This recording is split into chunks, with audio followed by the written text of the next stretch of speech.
Il se passe quelque chose de grave autour de la finale de la Star Academy. La finaliste Ebony subit des insultes racistes de la part de certains internautes, d'autres tentent de la défendre, TF1 a réagi et SOS Racisme veut porter plainte. Cette affaire, c'est un cas d'école de misogynoir particulièrement violent, je vous explique tout ça.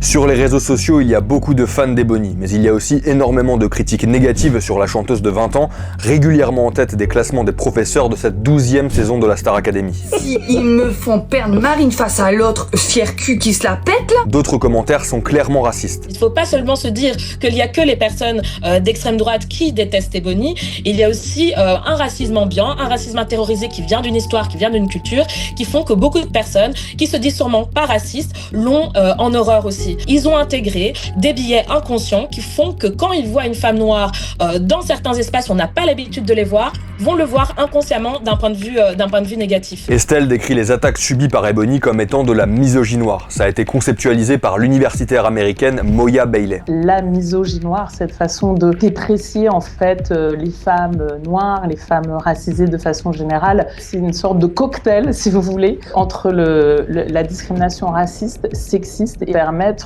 encore plus que ce que l'on se permet pour les autres minorités noires et en l'occurrence les hommes noirs. Par exemple, Aya Nakamura avait subi la même chose dans le cadre de sa participation à la cérémonie d'ouverture des Jeux Olympiques. Elle avait subi du cyberharcèlement raciste et plusieurs personnes avaient été placées en garde à vue pour provocation à la haine en ligne. Pour en revenir à la Star Academy, certains suiveurs assidus ont bien compris qu'Ebony subit un traitement tout particulier. Là, au vu de l'ampleur et de la violence de certaines attaques, on n'est plus du tout dans ce qui est la base du programme, c'est-à-dire des apprentis chanteurs qui ont chacun leurs fans, le tout dans un cadre bienveillant. Et donc certains internautes se sont mobilisés pour soutenir Ebony. Il y a différents registres qui vont être mobilisés par les internautes, un registre d'interpellation, on a parlé de la pétition, un registre de dénonciation, puis aussi tout ce registre pédagogique d'explicité en plus de la dénonciation. Irène a aussi remarqué sur les réseaux sociaux le travail de décadrage de la production de la Starac par certains internautes.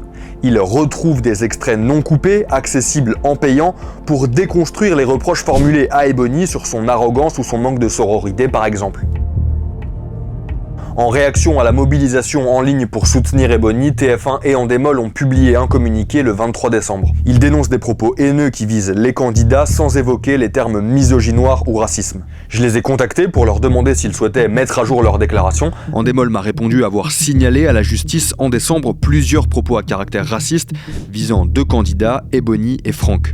Le mercredi 22 janvier, SOS Racisme a annoncé porter plainte en signalant également les attaques racistes auprès du procureur de la République du tribunal judiciaire de Paris.